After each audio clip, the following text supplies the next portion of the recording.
ओम शांति। एक बार फिर से प्यार से बोलेंगे, ओम शांति।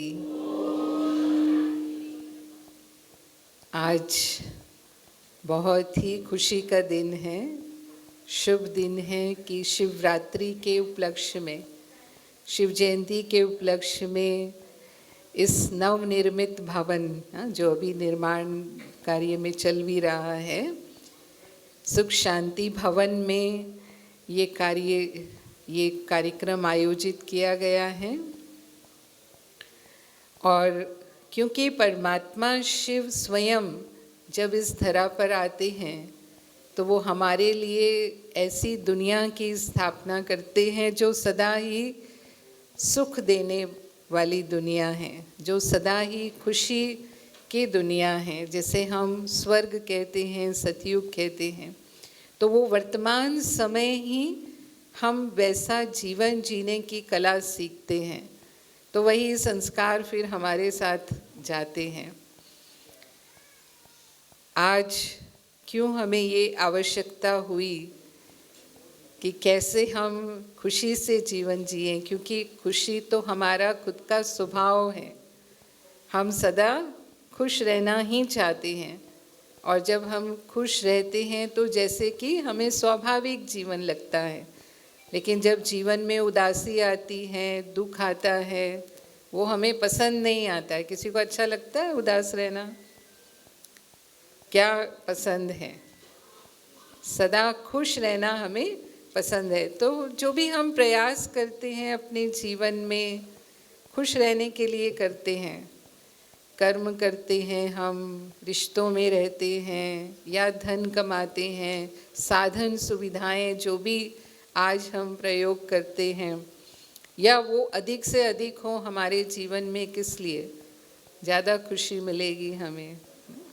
लेकिन कई बार ये देखने में आता है कि वो सब कुछ होते हुए भी हम खुश नहीं हैं, और उसका कारण होता है कि जीवन में कोई परिस्थिति पैदा हो जाती है तो फिर हमारी खुशी गुम हो जाती है।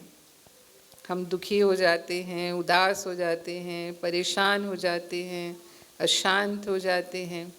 तो वो कोई भी हो सकती हैं जो परिस्थितियां पैदा होती हैं।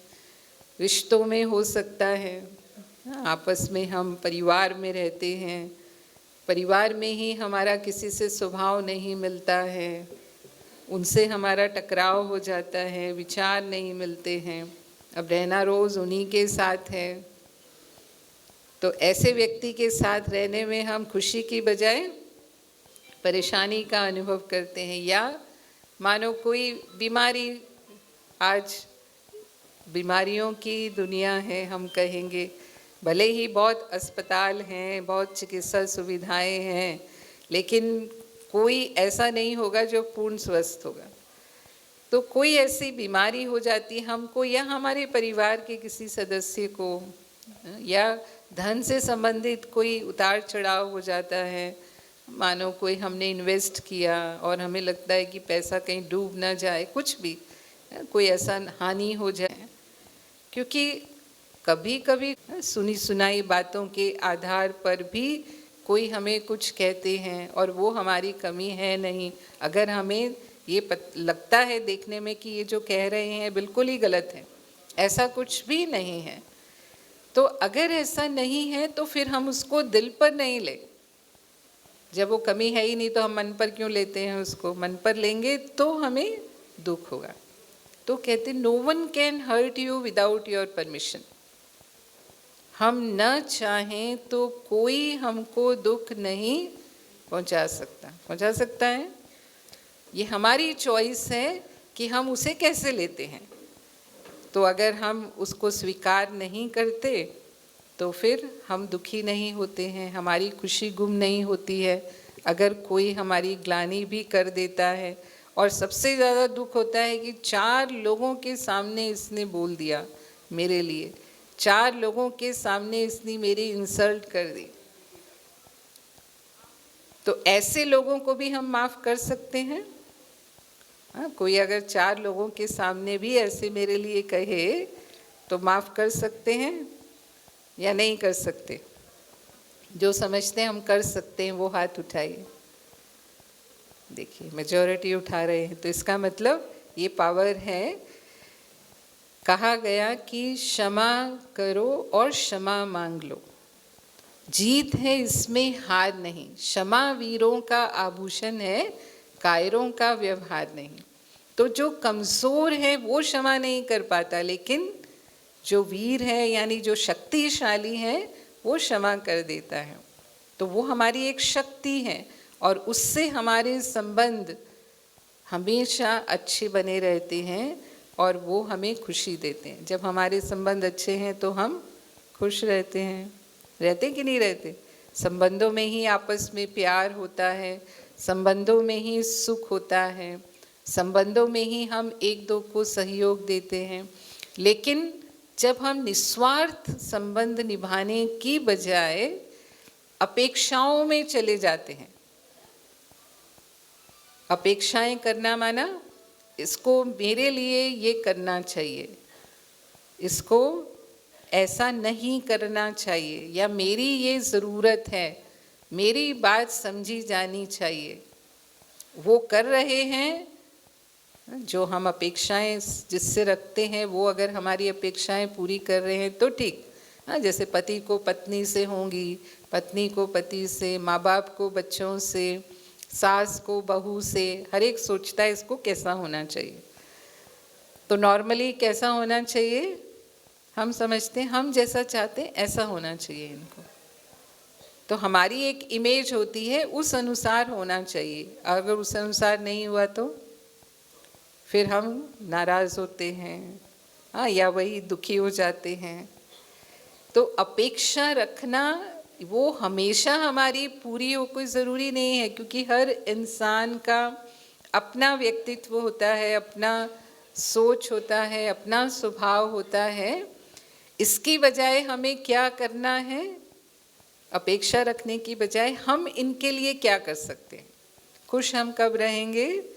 जब हम दूसरों को खुशी देंगे, क्योंकि जो हम दूसरों को देते हैं वही हम तक लौट करके आता है। अगर मैंने प्यार दिया तो मुझे प्यार ज़रूर मिलेगा, अगर मैंने रिस्पेक्ट दिया तो मुझे रिस्पेक्ट ज़रूर मिलेगी। मिलेगा नहीं मिलेगा?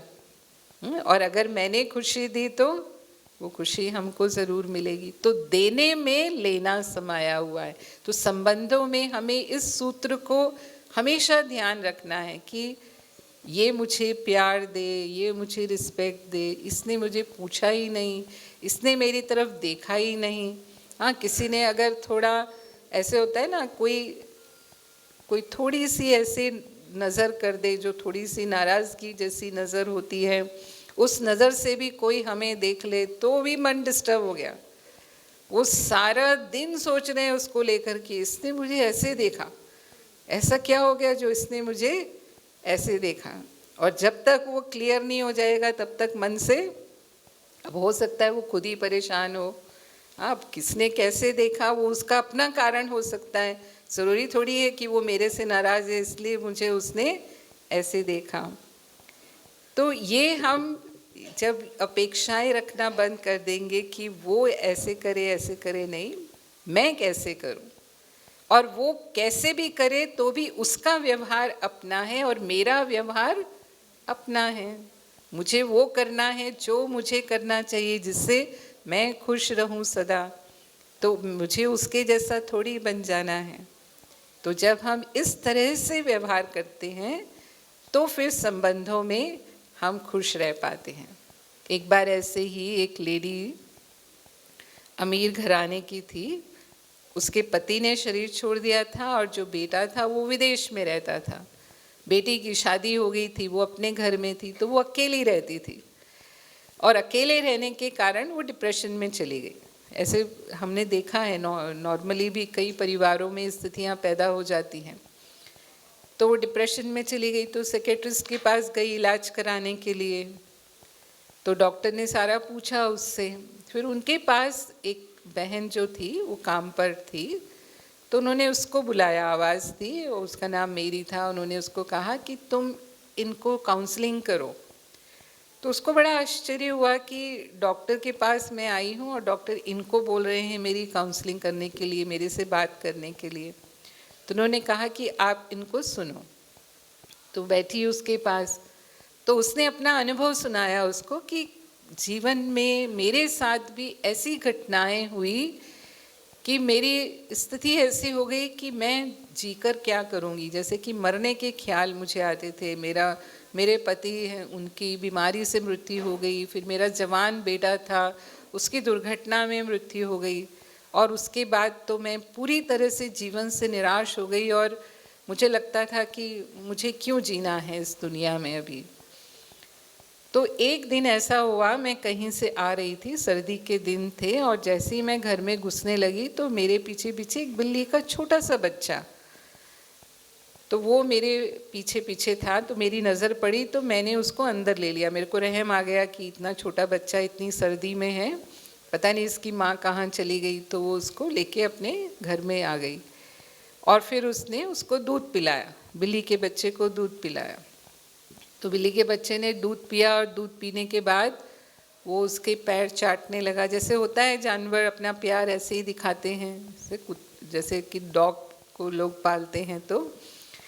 तो उसको इतने महीनों के बाद पहली बार जैसे चेहरे पर मुस्कुराहट आई ना, वो जो बच्चा जो उसका पैरों के साथ खेल रहा था उसको देख करके। तो फिर उसने मन में सोचा कि मैंने तो क्या किया है, सिर्फ इसको अंदर लिया और थोड़ा सा दूध पिलाया, और ना मेरे को इतना समय से जो खुशी का नाम निशान नहीं था वो मुझे खुशी दे रहा है। तो मैं जीवन अपने लिए नहीं जीना चाहती, लेकिन मैं दूसरों के लिए तो जी सकती हूँ, ऐसा ख्याल उसको आया। तो मैं अब अपना जीवन दूसरों के लिए जीऊँगी कि मैं लोगों के लिए क्या कर सकती हूँ। तो मैं अगर दूसरों को दूंगी तो निश्चित रूप से मुझे लगेगा कि मेरा जीवन सार्थक है। फिर उसने सोचा मैं क्या कर सकती हूँ, तो वो बहुत अच्छा बेक करती थी, तो वो बिस्किट्स बना सकती थी। तो उसने बिस्किट्स बनाना शुरू किया, और पड़ोस में कोई बीमार थे और उसको लगा इनको ज़रूरत है, तो जाकर के वो उनको वो बिस्किट्स वगैरह देकर आई। ऐसे ही हर जगह उसको जहाँ लगता था कि वो इनके लिए कुछ कर सकती, उसने करना शुरू किया, और धीरे धीरे जो है उसका जीवन जैसे कि उसको दिशा मिलने लगी। और फिर ये डॉक्टर से जब उसका मिलना हुआ तो डॉक्टर ने खुद ही उनको अपने यहाँ अपॉइंट कर लिया। तो उसने कहा कि ये मैंने सीखा जीवन में कि हम जितना देते हैं, जितना हम दूसरों को देते हैं और खुशी भी देते हैं, वही हमको मिलता है। तो आप भी अपने जीवन में ऐसा ही कुछ करना शुरू करोगी तो आप डिप्रेशन से बाहर आ जाओगी और आपको इतना इलाज करवाने की भी ज़रूरत नहीं पड़ेगी। तो निश्चित रूप से देने में इतनी शक्ति है। और हम जो इस ईश्वरीय परिवार में आते हैं तो यही हम सीखते हैं कि हम देवी देवता बनने वाली आत्माएं हैं। तो देवी देवता माना ही कौन? देने वाले, जो दाता हैं, देते हैं। ऐसे ही हम कई बार एक दूसरे से कंपेयर बहुत करते हैं किन्हीं बातों को लेकर के ना। आज का ज़माना कंपटीशन का ज़माना है, तो वैसे हमारे पास सब कुछ है, हमारी सारी आवश्यकताएं पूरी हो रही हैं, कोई कमी नहीं है, अपने आप में हम खुश हैं। भगवान को भी धन्यवाद देते हैं कि बहुत अच्छा जीवन भगवान ने हमें दिया। लेकिन जब दूसरों को देखते हैं, माना अपने संबंधियों को देखा, अपने पड़ोसी को देखा, अपने दोस्तों को देखा, तो देखते हैं अरे इनके पास ऐसा मकान है, इनके पास ऐसी गाड़ी है, या और भी जो ऐसे गहने हैं, कपड़े हैं। जब मिलते हैं कोई भी आयोजनों में आपस में मिलते हैं, या तो फिर कंपैरिजन में आ जाते हैं। तो एक कहावत है, your car depreciates faster when your neighbour gets a new car. आपको अपनी कार पुरानी लगती है जब आपके पड़ोसी के पास नई मॉडल की गाड़ी आ जाती है। तो मेरे पास गाड़ी है, उसका सुख है, वो हम भूल जाते हैं। अब क्या कहाँ बुद्धि चली गई, और उसके पीछे फिर लग जाते हैं कि मेरे पास ऐसी गाड़ी या इतनी बड़ी गाड़ी कब आ जाए। और उस भाग दौड़ में फिर कोई गलत काम भी करना पड़े तो उससे भी नहीं चूकते हैं। तो कमी कहाँ हो गई? हमारी खुशी कहाँ गुम कर दी हमने इस भाग दौड़ में कि मेरे को भी उसके जैसा बनना है। इस दुनिया में कोई भी दो इंसान एक जैसे नहीं हैं। हैं कोई दो इंसान? किन्हीं भी दो के चेहरे मिलते हैं? किन्हीं भी दो के फिंगरप्रिंट मिलते हैं? नहीं मिलते हैं। Every person is a unique person in this world.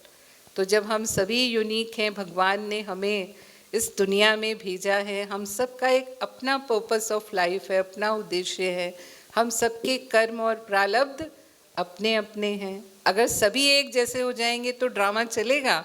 ये वर्ल्ड ड्रामा नहीं चल सकता। जैसे कि ड्रामा में हर एक एक्टर का अपना अलग अलग रोल होता है, तब उसकी ब्यूटी है ना। अगर सारे ही डॉक्टर हो जाएं, सारे ही इंजीनियर हो जाएं, सारे ही प्रोफेसर हो जाएं तो दुनिया चलेगी? तो हर एक को अपना अपना जो रोल है वो जितना वो बेस्ट प्ले करेंगे उतना ही ये संसार उतना सुंदर रीति से चलता है। तो ये हमें ये समझना है कि मेरे जीवन का अपना उद्देश्य है, अपना लक्ष्य। अगर मुझे तुलना करनी ही है तो अपने आप से करनी है। हम अपना बेस्ट कैसे दे सकते हैं? कल हम कहाँ थे, आज हम कहाँ हैं और मुझे क्या पाना है? मुझे जीवन में सफल होना है, आगे बढ़ना है, तो मैं अपनी एबिलिटीज़ को बढ़ाऊं, अपनी क्वालिटीज़ को बढ़ाऊं, अपनी स्किल्स को बढ़ाऊं। वो हम ज़रूर करें, लेकिन दूसरों की इन चीज़ों से कंपेयर करके हम उनके समान नहीं बन सकते। तो अगर हमारी आवश्यकताएं पूरी हो रही हैं, जैसे कहते हैं ना, there is enough for needs not for greeds. हमारी ग्रीड्स, जैसे हिंदी में हम कहते हैं कि पेट के लिए तो हम कमाते हैं, लेकिन आज इंसान किसके लिए ज़्यादा कमाना चाहते हैं? पेटियों के लिए। यानी पेटी माना अब वो पेटियां नहीं रही, आज तो बैंक बैलेंस होता है। तो हम अपना बैंक बैलेंस कितना ज़्यादा से ज़्यादा, कम से कम टाइम में हम ज़्यादा से ज़्यादा कमा लें, ये हम आज उसको महत्व देते हैं। और कई बार जब हम धन के पीछे जाते हैं ना, धन संपत्ति के कारण ये देखने में आता है कि भाई भाई के भी दुश्मन हो जाते हैं अगर थोड़ा भी उसमें कम ज़्यादा होता है तो। यहाँ तक कि घरों में दीवारें खड़ी हो जाती हैं, यहाँ तक कि बेटे बाप के भी दुश्मन हो जाते हैं। और कई कई ऐसी घटनाएं, ऐसे ऐसे समाचार होते हैं दुनिया के अंदर कि उसके कारण हत्या करने में भी देरी नहीं करते हैं ना। तो हम तो आज की कलयुगी दुनिया के समाचार सुनते ही हैं। तो जितना हमें मिला है और उसमें अगर सहज हमारा जीवन चल रहा है तो हमें बहुत लोभ लालच के पीछे नहीं जाना है। वो सारी हमारी खुशी ले, हम सोचते हैं हम करोड़ कमा लेंगे तो खुश हो जाएंगे, हो जाते हैं खुश। वो करोड़ का चक्र भी वैसा होता है कि वो उससे फिर कभी भी निकल नहीं पाते हैं। और इच्छाएं ऐसी हैं, जैसे कहते हैं इच्छाओं का कोई अंत नहीं है। कबीरदास जी ने कहा, चाह गई चिंता मिटी मनवा बेपरवाह, जिसको कछु नहीं चाहिए सो ही शहंशाह। और ये भी उन्होंने कहा, गोधन गजधन बाजी धन और रतन धन खान, जब आवे संतोष धन सब धन दूरी समान। तो सबसे बड़ा धन कौन सा है? हाँ, जीवन में संतोष का धन जब रहे। और हम कितना भी संग्रह कर लें, क्या हम अपने साथ ले जाने वाले हैं?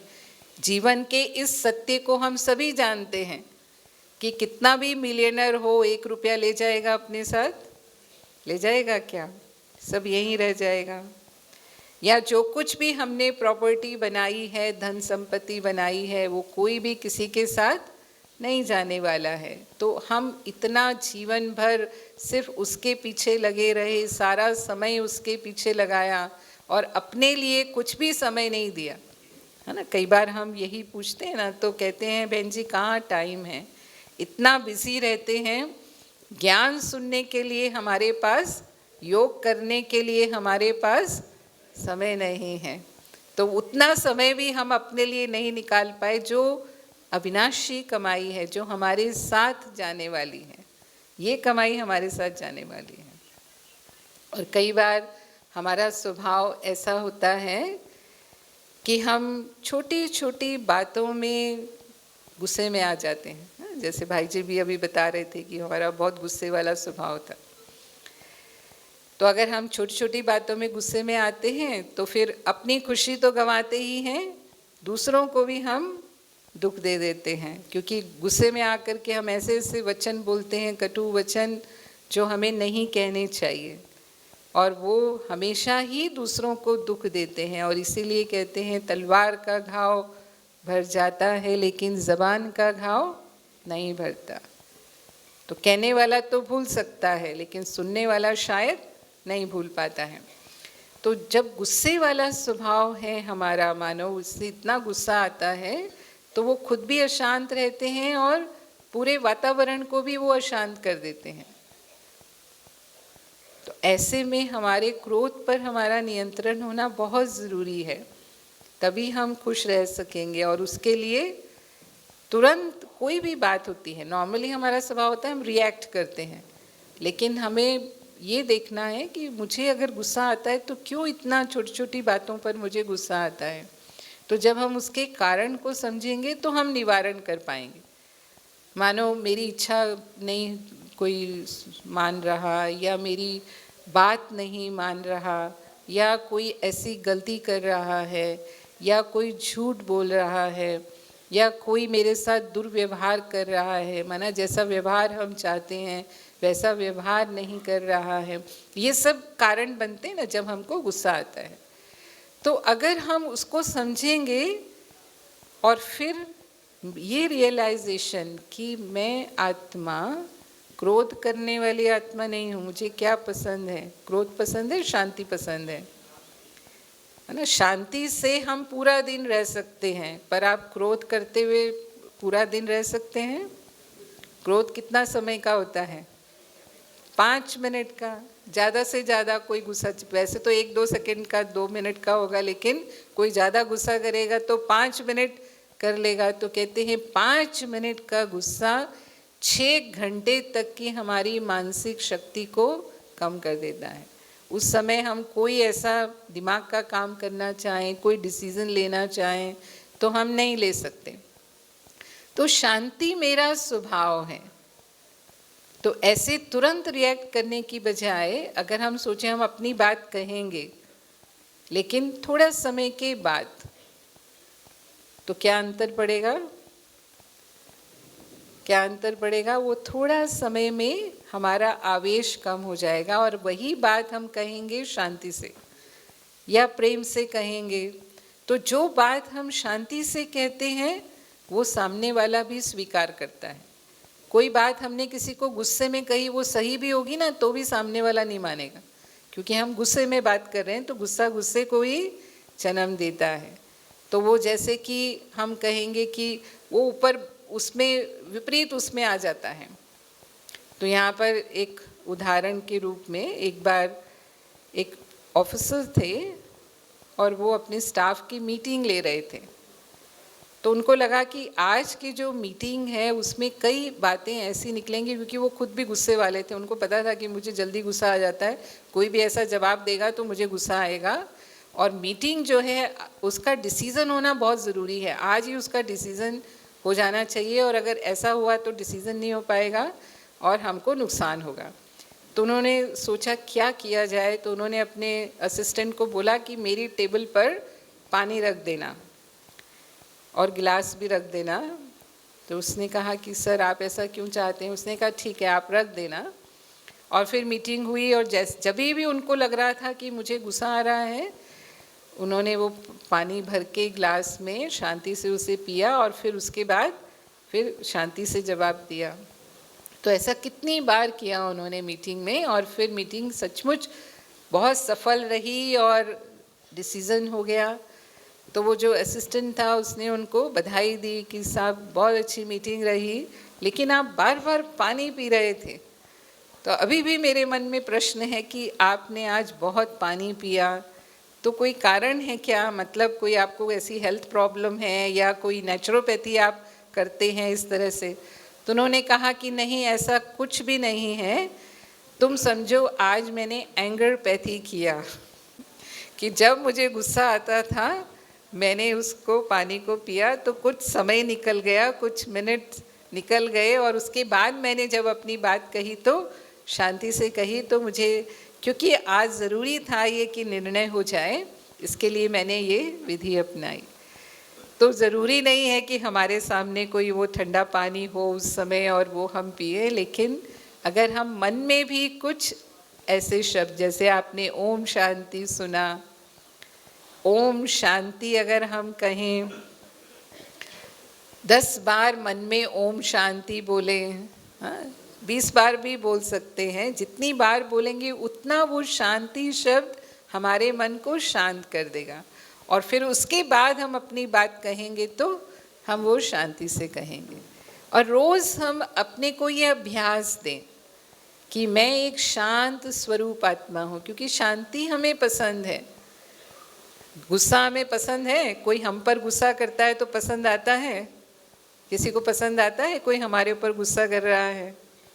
हाँ, आता है तो हाथ उठा सकते हैं।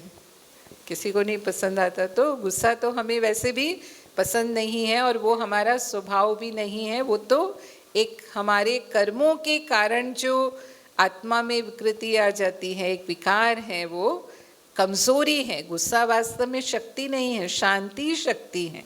शांति की शक्ति बड़े बड़े कार्य सहज सरल कर देती है। और ऐसे ही कभी कभी हम दूसरों से नफ़रत करने लगते हैं जब हम उनकी कमियों को बहुत देखते हैं। हमारे जो रिश्तों में है ना, हमारी खुशी गुम होती है। तो कई बार ये देखने में आता है कि जब हम पहली बार मिलते हैं तब तो बहुत प्यार से मिलते हैं, क्योंकि हम एक दूसरे को ज़्यादा नहीं जानते और बहुत खुशी होती है एक दो से मिल कर के, है ना। जीवन में, लाइफ में जो लव मैरिज करते हैं उनका भी कंसेप्ट यही होता है कि वो बहुत प्यार से होते हैं शादी के पहले, लेकिन जब शादी हो जाती है, जब साथ में रहने लगते हैं तो पता चलता है कि इसमें अरे ये तो ऐसे भी हैं, ये ऐसे भी करते हैं, ऐसा तो मैंने सोचा भी नहीं था ये ऐसे होंगे। और फिर पता चलता है 2 साल के अंदर अंदर ही उनका तलाक हो गया। हाँ, तो एक जोक के रूप में है कि शादी से पहले पत्नी चंद्रमुखी होती है, शादी के 2 साल बाद वो सूर्यमुखी हो जाती है और शादी के 10 साल बाद वो ज्वालामुखी हो जाती है। क्यों हो जाती है? हाँ, तो उसका कारण है कि अब क्या देख रहे हैं, कमियां ही कमियां देख रहे हैं, गुण कहाँ चले गए पता नहीं। और पहले गुण ही गुण थे, कोई बताता भी था तो भी मानने को तैयार नहीं। जिससे प्यार होता है उसकी गलती हमें गलती लगती ही नहीं, और कोई कहेगा तो भी हम मानेंगे नहीं, है ना। तो ये अंतर आ जाता है। तो हमेशा हर एक की अच्छाई देखने का ये बहुत विशेष गुण होता है। एक बार ऐसे ही 2 जो स्टूडेंट थे वो हॉस्टल में रहते थे साथ में, इंजीनियरिंग पढ़ रहे थे, वो हॉस्टल में रह रहे थे, कमरा शेयर करने के लिए उनको मिला था। तो दोनों का स्वभाव अपोजिट था। जो एक था वो बहुत सफाई पसंद था, तो वो जब भी कमरे में आता हर चीज़ को बहुत सफाई से व्यवस्थित रखता था। लेकिन जो दूसरा था वो आते ही हर चीज़ फैला देता था। तो ये जो पहले वाला था जो सफाई पसंद, वो उसको बहुत चिढ़ होती थी उसको लेकर के कि क्या है ना, जरा भी ये कमरे को साफ नहीं रहने देता है और मैं ऐसे कमरे में रह नहीं सकता, कैसे मैं इसके साथ रहूँगा। और जो भी उनका प्रशासन था उन्होंने उनको साथ में कमरा दिया तो वो ज़्यादा कुछ बोल भी नहीं सकता था। तो वो कभी कभी सेंटर पर भी आता था क्लास करने के लिए। तो उसने बहन जी को ये बात कही कि बहन जी, मैं अपने कमरे के जो मेरा पार्टनर है उससे बहुत दुखी हूँ। मैं सफाई पसंद हूँ और वो ज़रा भी कमरे में सफाई रहने नहीं देता, क्या करूँ मैं? और मैं कहता भी हूँ तो उसको कोई फ़र्क नहीं पड़ता, क्योंकि हम दूसरों को नहीं बदल सकते, बदल सकते हैं क्या? हाँ, हम अपने आप को ज़रूर बदल सकते हैं, लेकिन दूसरों को अगर हम बदलने की कोशिश करेंगे तो, है ना, नॉर्मली हम कोशिश यही करते हैं कि दूसरा बदल जाए, मुझे बदलने की ज़रूरत ना पड़े। हम क्या समझते हैं, मैं बिल्कुल राइट हूँ, सामने वाला ही गलत है, उसको ही बदल जाना चाहिए। तो फिर बहन जी ने उसको बोला कि देखो ऐसा है, चलो वो कमरा गंदा रखता है पर उसके अंदर कोई अच्छी बात भी है जो तुमने नोट की। उसने कहा कि हाँ है तो सही, मैं जब कभी क्लास से आता हूँ और वो पहले से कमरे में होता है तो वो मेरे लिए कॉफ़ी बनाता है, बहुत अच्छी कॉफ़ी बनाता है, मतलब मज़ा आ जाता है उसको पी करके। उसने बोला और भी कोई अच्छी बात है? उसने कहा हाँ, कभी मेरे घर से पैसा आने में देरी हो जाती है तो वो मुझे आगे से ऑफ़र करता है और मुझे मदद करता है। तो उसने कहा आप कभी भी वो कमरा गंदा करेगा ना तो तुम याद करना ये अच्छी कॉफ़ी बनाता है, ये मेरे को मदद करता है। ये नहीं सोचना इसने कमरा गंदा कर दिया, क्या सोचना है उस समय, ये बहुत अच्छी कॉफ़ी बना के मुझे पिलाता है। तो तुम्हारे मन में उसके लिए जो नफ़रत आती है ना वो नहीं आएगी। तो उसने फिर यही किया और उसने देखा कि उसको उतना फिर गुस्सा नहीं आता था उसके ऊपर, वो तुरंत उसको याद करता था कि देखो इतनी अच्छी कॉफ़ी बना करके मुझे पिलाता है।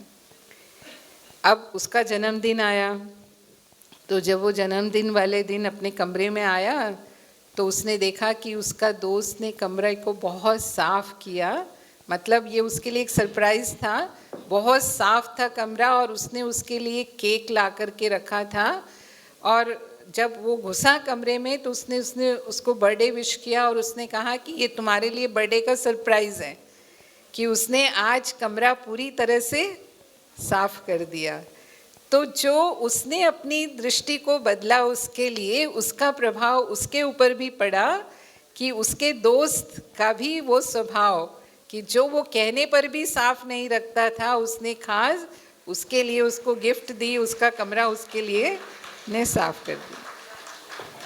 तो हम परिवर्तन करते हैं तो हम दूसरों को भी परिवर्तन की प्रेरणा दे देते हैं, उसको भी वो अपने आप वो परिवर्तन आ जाता है, कहने से नहीं आएगा लेकिन हम करेंगे तो सामने वाला भी बदल जाता है। तो यहाँ जो भी हम रिश्तों में रहते हैं, ये छोटी छोटी बातें होती हैं, इनको हम ध्यान रखते हैं तो हमारे संबंध बहुत सुखमय हो जाते हैं और वो हमें फिर खुशी देते हैं।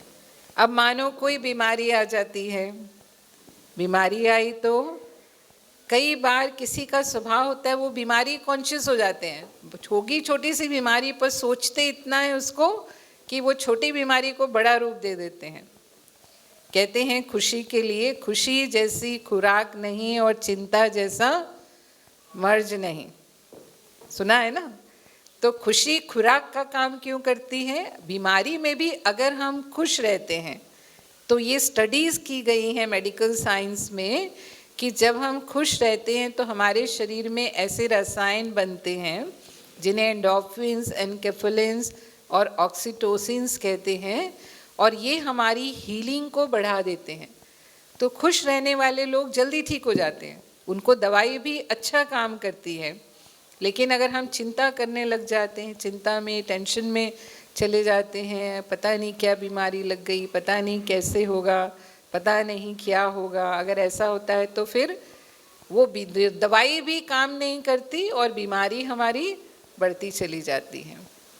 तो खुश रहने से हम बीमारी को भी जीत लेते हैं। इवन कैंसर पेशेंट्स में भी ये देखा गया कि जो खुश रहते हैं वो लंबी आयु जीते हैं।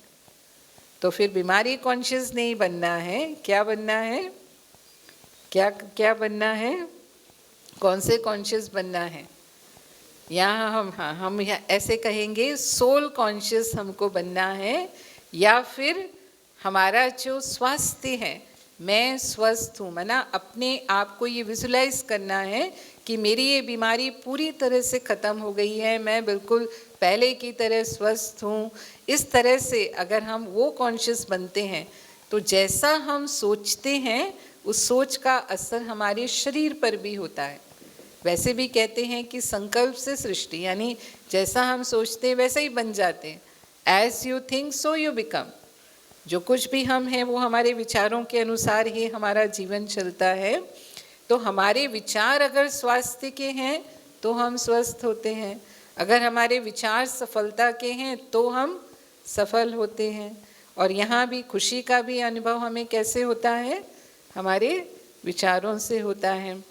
तो जैसे हम यहाँ आज आए हैं, जिस उपलक्ष्य में हम यहाँ आए हैं, शिव जयंती के उपलक्ष्य में ये कार्यक्रम रखा गया, और परमात्मा शिव जो आए हैं वो हमारे लिए ऐसी ही दुनिया स्थापन करने के लिए आए हैं। तो उनके द्वारा जो दिया गया ज्ञान है वो हमें ऐसे ही विचार देता है। ज्ञान हमारे लिए नए विचारों का निर्माण करता है, नए विचारों का स्रोत है। तो जो सकारात्मक और आशावादी हमें रहने की ज़रूरत है, ऐसी परिस्थितियां जो हमें दुखी बनाती हैं, हमारी खुशी को गुम कर देती हैं, उनमें भी हमारी वो सोच बनी रहे और हमारी शक्ति बनी रहे, वो हमें ज्ञान से मिलती है।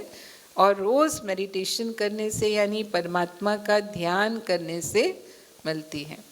कई बार हम जानते हैं कि हमें ये करना चाहिए, ये नहीं करना चाहिए, लेकिन चाहते हुए भी हम नहीं कर रहे हैं या नहीं कर पा रहे हैं, क्योंकि हमारे अंदर वो विल पावर नहीं है।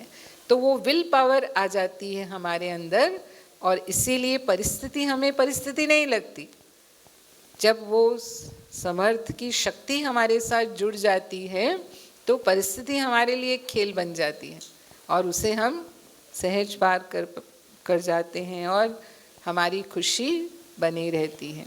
न सिर्फ फिर हम खुश रहते हैं, लेकिन दूसरों को भी हम खुशी बांटते हैं। तो ये जीवन जीने की कला इसलिए कहा क्योंकि कला अभ्यास से आती है। कोई भी कला को सीखना होता है ना। आज कोई गायन कला में निपुण है, कोई नृत्य कला में निपुण है, कोई चित्रकारी में निपुण है, इनको हम कलाएं कहते हैं। किसी के अंदर अभिनय की कला है तो कोई वो एक दिन में नहीं आ गई, उसके लिए उसने लंबा अभ्यास किया, तब वो कलाकार बन जाता है। तो यहाँ भी ये जीवन जीने की कला है। तो रोज़ हमें कुछ समय अपने आप को देना है, अपने मन को वो समय हमें देना है। तो हम कम से कम आधा घंटा, 1 घंटा वो अपने आप को समय देंगे तो फिर ये कला हमारे अंदर नेचुरल रूप से आ जाएगी। फिर हमें ज़्यादा मेहनत करने की ज़रूरत नहीं, और इस दुनिया में रहते हुए भी हम ऐसे महसूस करेंगे कि जैसे हमारा जीवन सदा सुख शांतिमय है, सदा खुशनुमा है। ओम शांति।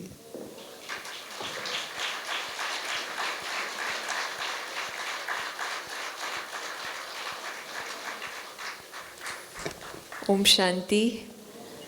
आदरणीय डॉक्टर सविता दीदी जी से हमने खुश रहने के, खुशनुमा जीवन जीने की कला सीखी। बहुत सारे सूत्र दीदी ने हमारे बीच में रखे। हम बहुत बहुत तहे दिल से, दीदी जी तहे दिल से आपका थैंक्स करते हैं, आपका बहुत बहुत अभिनंदन है। इतनी सुंदर श्रेष्ठ बातें हमारे सामने शेयर करी, हमारे बीच में रखी। आप सभी ने अच्छे से सुना भी होगा, ज़रूर सुना है। कैसे दीदी ने बताया, देने में ही लेना समाया है। सबसे बड़ा धन, सबसे बड़ा धन क्या है? संतोष धन सबसे बड़ा है ना।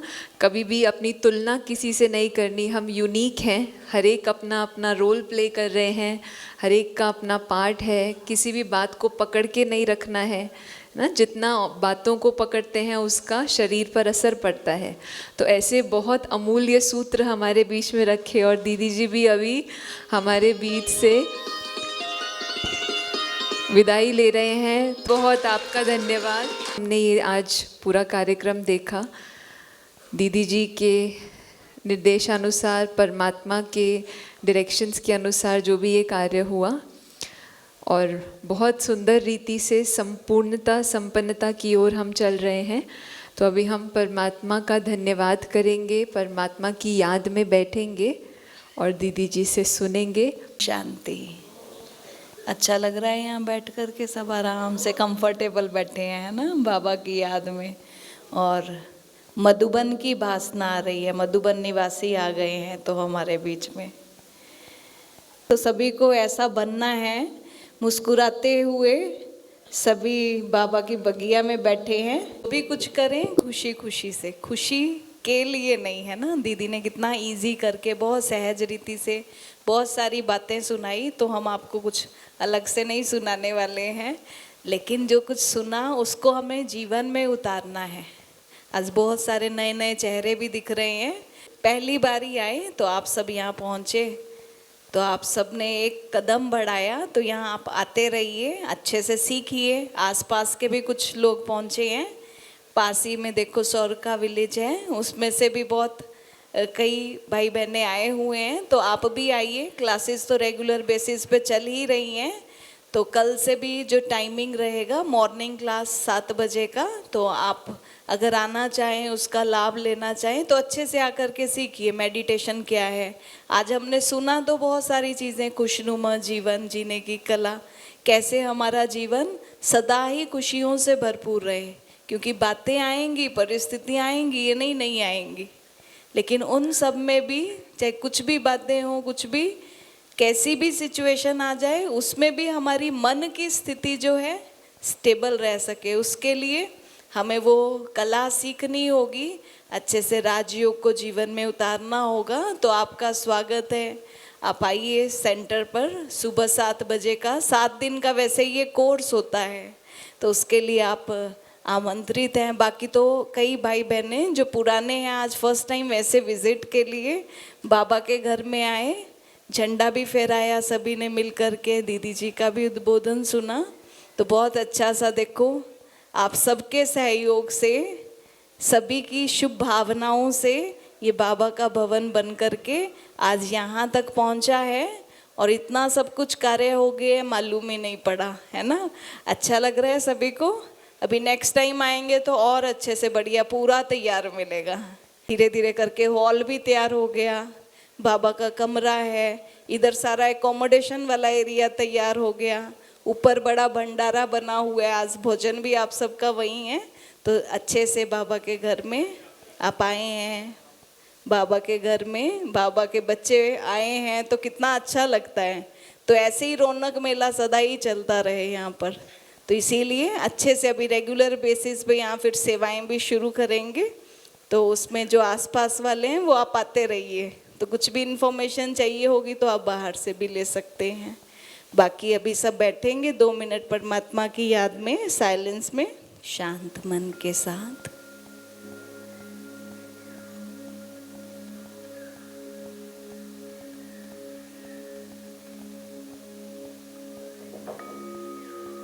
कुछ समय के लिए बिल्कुल अंतर्मुखी होकर बैठेंगे।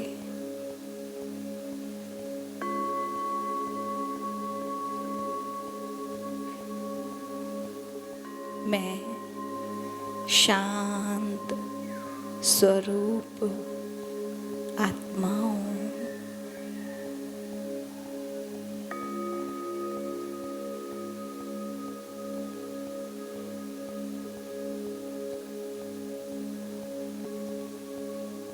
खुशियों के सागर की मैं संतान,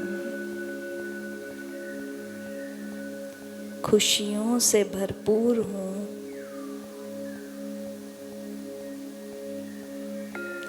जब स्वयं भगवान सर्वशक्तिवान मेरे साथ है, तो भला मुझे किस बात की चिंता फिक्र।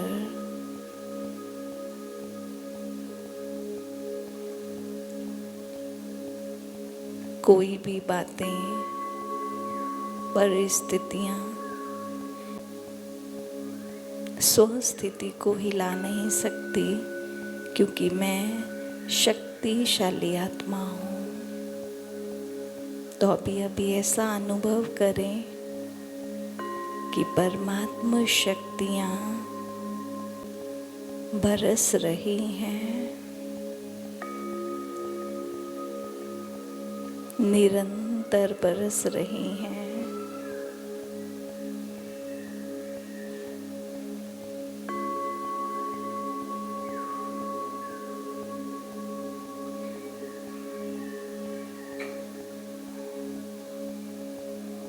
एकदम भरपूर अपने को अनुभव करें। मन के सारे बोझ चिंताएं उस प्यारे पिता को सौंप कर बस उनकी यादों में एकदम हल्का, खुशियों से भरपूर अपने को अनुभव करें।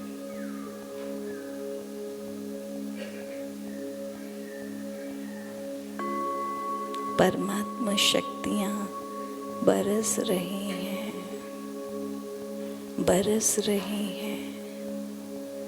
इन्हीं अनुभवों में खो जाएं। बरस रही है बाबा हम पे आपकी मेहरबानियाँ, प्यार में भीगे अफसाने कहती है जिंदगानियाँ।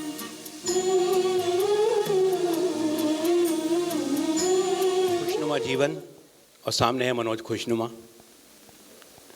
तो थ्योरी और प्रैक्टिकल सामने ही है, इसलिए मैं एक खुशनुमा कवि के रूप में कभी कभी अपना परिचय कुछ यूँ भी देता हूँ इस खुशनुमा अंदाज में कि हम शिव को खुशियों की राह का रहनुमा कहते हैं। हम शिव को खुशियों की राह का रहनुमा कहते हैं। उस राह के इस राही को मनोज खुशनुमा कहते हैं, मनोज खुशनुमा कहते हैं। खुशनुमा हूँ, सदा खुश रहता हूँ, सबके चेहरों पर खुशी ही लाना चाहता हूँ। इसलिए खुशनुमा जीवन का है ये पैगाम कि खुश रहे मेरे दोस्त, खुश रहे मेरे दोस्त, मायूस होना छोड़ दे। खुश रहे मेरे दोस्त, मायूस होना छोड़ दे। मुस्कुरा इतना कि हर गम तेरे आगे दम तोड़ दे, हर गम तेरे आगे दम तोड़ दे। क्योंकि खुशी बड़ी दुर्लभ चीज़ है, बड़ा दुर्लभ उपहार है जो केवल सच्चे ब्राह्मण दे सकते हैं। ये ईश्वरीय महावाक्य हैं। एक बार किसी व्यक्ति से गुरुजी ने कहा कि दो विशेषों से कि ये दो फूल हैं, फूलों की टोकरियाँ थी कि जो मुस्कुराता हो उसको ये फूल बांट के आना। एक शिष्य तो पूरी टोकरी ले आया, कहता जी कोई मुस्कुरा ही नहीं रहा था, मैंने किसी को दिए ही नहीं फूल। दूसरा सारी टोकरी खाली करके आ गया। उसने कहा तुमने कैसे ढूंढे मुस्कुराते हुए? कहता है पहले मैं मुस्कुराया तो सामने वाला मुस्कुरा पड़ा, मैंने फूल दे दिया। कितना सहज है खुशी बांटना, मुस्कान में खुशी है। तो खुशनुमा जीवन की है ये पहचान कि जो होता है खुशनुमा इंसान, उसके चेहरे पे होती है मुस्कान। तो चेहरे पर मुस्कान की महिमा का करती हुई बखान प्रस्तुत है ये रचना। चेहरे का सच्चा श्रृंगार है मुस्कान, चेहरे का सच्चा श्रृंगार है मुस्कान। तो मैं हमेशा जब भी काव्य पाठ करता हूँ, सुनाता हूँ, तो सबको साथ लेके चलता हूँ। तो आप सब उसमें शामिल होइएगा।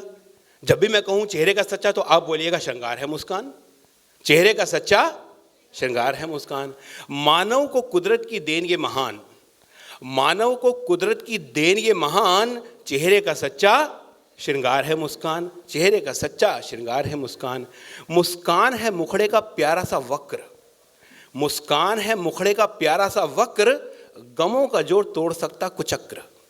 मुस्कान है मुखड़े का प्यारा सा वक्र, गमों का जोड़ तोड़ सकता कुचक्र।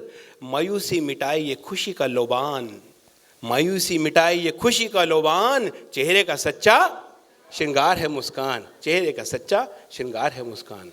मुस्कुराने वाला सभी को है भाता, मुस्कुराने वाला सभी को है भाता, हर नाता जिंदा दिली से निभाता। मुस्कुराने वाला सभी को है भाता, हर नाता जिंदा दिली से निभाता। जीते दिलों को बिन तीरों कमान, जीते दिलों को बिन तीरों कमान, चेहरे का सच्चा श्रृंगार है मुस्कान, चेहरे का सच्चा श्रृंगार है मुस्कान। होंगी जिंदगी में परेशानियां हजार, करेंगी समस्याएं मिलकर के वार। होंगी जिंदगी में परेशानियां हजार, करेंगी समस्याएं मिलकर के वार। मुस्कान से सूझेगा सरल समाधान, मुस्कान से सूझेगा सरल समाधान, चेहरे का सच्चा श्रृंगार है मुस्कान, चेहरे का सच्चा श्रृंगार है मुस्कान। ना देखा जीव जंतु को कभी मुस्कुराते, ना कभी किसी पशु को कहे कहे लगाते। ना देखा जीव जंतु को कभी मुस्कुराते, ना कभी किसी पशु को कहे कहे लगाते, अरे इंसान को ही मिला ये अनुपम वरदान, इंसान को ही मिला ये अनुपम वरदान। चेहरे का सच्चा श्रृंगार है मुस्कान, चेहरे का सच्चा श्रृंगार है मुस्कान। तो चेहरे पे रखना कभी ना उदासी, जियो मुस्कुरा के है जिंदगी जरासी। चेहरे पे रखना कभी ना उदासी, जियो मुस्कुरा के है जिंदगी जरासी। हरदम मुस्कुराना है जीवन की शान, हरदम मुस्कुराना है जीवन की शान। चेहरे का सच्चा श्रृंगार है मुस्कान, चेहरे का सच्चा श्रृंगार है मुस्कान। पोशाक व्यक्तित्व का हिस्सा है खास, उपयुक्त पोशाक बढ़ाए आत्मविश्वास। पोशाक व्यक्तित्व का हिस्सा है खास, उपयुक्त पोशाक बढ़ाए आत्मविश्वास। और मुस्कान है बेहद बेशकीमती परिधान, मुस्कान है बेहद बेशकीमती परिधान। चेहरे का सच्चा श्रृंगार है मुस्कान, श्रृंगार है मुस्कान। आकर्षक दिखना है हर दिल की चाह, आकर्षक दिखना है हर दिल की चाह। हर्षित मुख चेहरे को ही मिलती वाह वाह। आकर्षक दिखना है हर दिल की चाह, हर्षित मुख चेहरे को ही मिलती वाह वाह। खुशियां लौटाए एक खुशनुमा इंसान, खुशियां लौटाए एक खुशनुमा इंसान। चेहरे का सच्चा श्रृंगार है मुस्कान, चेहरे का सच्चा श्रृंगार है मुस्कान। तो मुस्कान भी कैसी हो, एक होती है बाह्य मुस्कान, एक होती है आंतरिक मुस्कान, जिसको हम कहते हैं रूहानी मुस्कान। लोग प्रोफेशनली भी मुस्कुराते हैं, लेकिन ये ईश्वरीय ज्ञान हमें सिखाता है, राजयोग सिखाता है। जब मैं सम्मान में स्थित हो जाता हूँ तो मेरे दिल से रूहानी मुस्कान निकलती है। तो दिलों में रूहानी मुस्कान लाएं, दिलों में रूहानी मुस्कान लाएं, पल में तनाव को दूर हम भगाएं। दिलों में रूहानी मुस्कान लाएं, पल में तनाव को दूर हम भगाएं। रहे ना इस विधि से कोई अनजान, रहे ना इस विधि से कोई अनजान। चेहरे का सच्चा, चेहरे का सच्चा, मानव को कुदरत की देन ये महान। चेहरे का सच्चा, चेहरे का सच्चा श्रृंगार है मुस्कान। नमस्कार, प्रणाम। चेहरे का सच्चा श्रृंगार हम सब का किया, हम सब के चेहरे पर मुस्कान लेकर के आ गए। आपका बहुत बहुत शुक्रिया, बहुत बहुत धन्यवाद। तो आदरणीय ऋचा दीदी का आज के इस दिन को ऑर्गेनाइज कराने के लिए, इस पूरे कार्यक्रम की शोभा हमारी आदरणीय दीदी जी, हम ज़ोरदार तालियों के साथ बहुत बहुत दीदी का शुक्रिया करते हैं, धन्यवाद करते हैं। दीदी से दृष्टि और टोली लेकर के फिर ब्रह्मा भोजन के लिए प्रस्थान करेंगे। ऐसे ही फरिश्ते स्वरूप में जैसे हम अभी तक बैठे थे बड़ी खुशी से, ऐसे ही बड़ी स्थिरता से एक एक करके बड़ी मीठी प्यार भरी शक्तियों भरी दृष्टि दीदी से लेते जाएं। और ये टोली परमात्मा के घर की दिल को सदा खुश रखने वाली ये मीठी टोली हम दीदी के कमल हस्तों से अभी लेते रहें। कार्यक्रम को संपूर्ण करने में अपना योगदान दिया, मनसा वाचा कर्मणा तन मन धन से सेवा की, उन सब का भी हम तहे दिल से शुक्रिया अर्पण करते हैं। उनको बहुत बहुत दुआएं, बहुत बहुत परमात्मा की ब्लेसिंग्स, दीदी जी की ब्लेसिंग्स उन सभी को। हम सबके सहयोग से ये कार्यक्रम आज ऐसे संपन्न हुआ है और आगे भी हम ऐसे ही परमात्मा के कार्य में सहयोगी बनते रहें।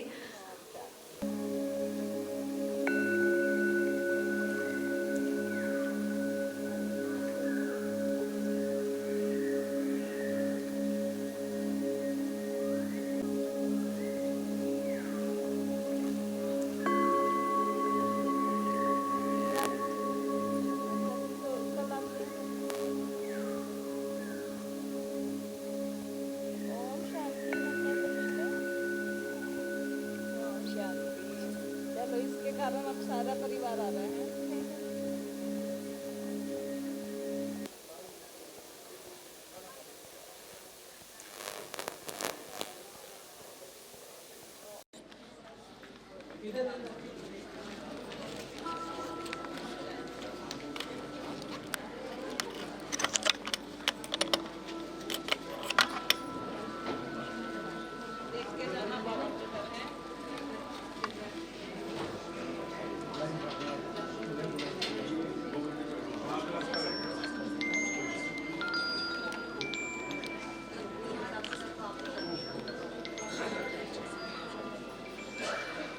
हेलो।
दीदी से सौगात लेते हुए थोड़ा सा अपना हाथ आगे की तरफ करके, हाथ आगे की तरफ करके दीदी से टोली और ये गिफ्ट लेंगे और दृष्टि भी साथ साथ लेते जाएंगे।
सोची थी पापा को मैंने भंडारी नहीं है, चली जाऊंगी।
आप आइए मैडम।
बच्चे आ जाओ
भाई नहीं तो कहना ने दो बनाया अंदर अंदर हो तो एक ही लाइन बना लीजिए आप एक लाइन बना लो पीछे हो जाओ जल्दी तो एक ही लाइन एक लाइन बना लो पीछे एक लाइन बना लो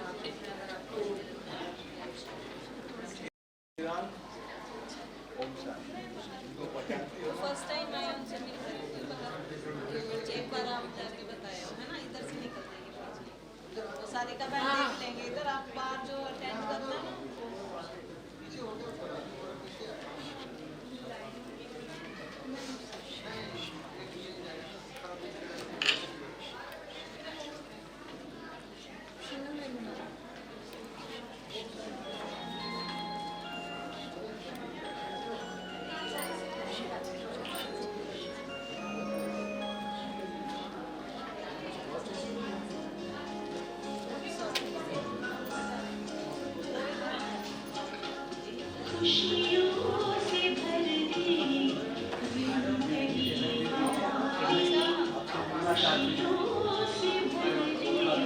अच्छा बाहर मिलवाना है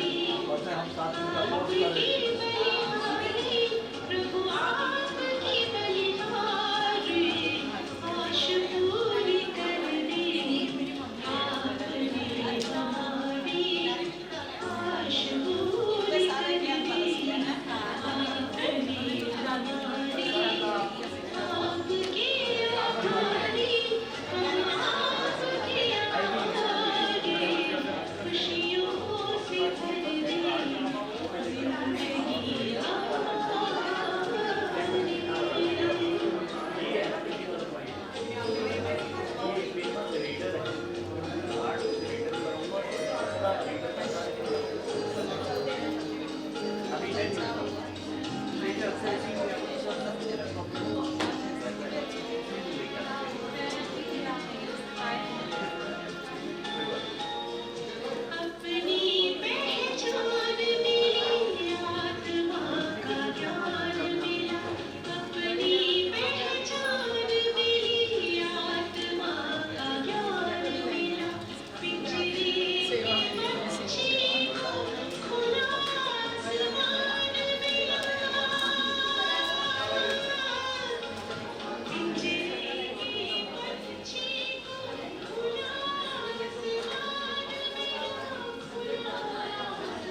आवाज करनी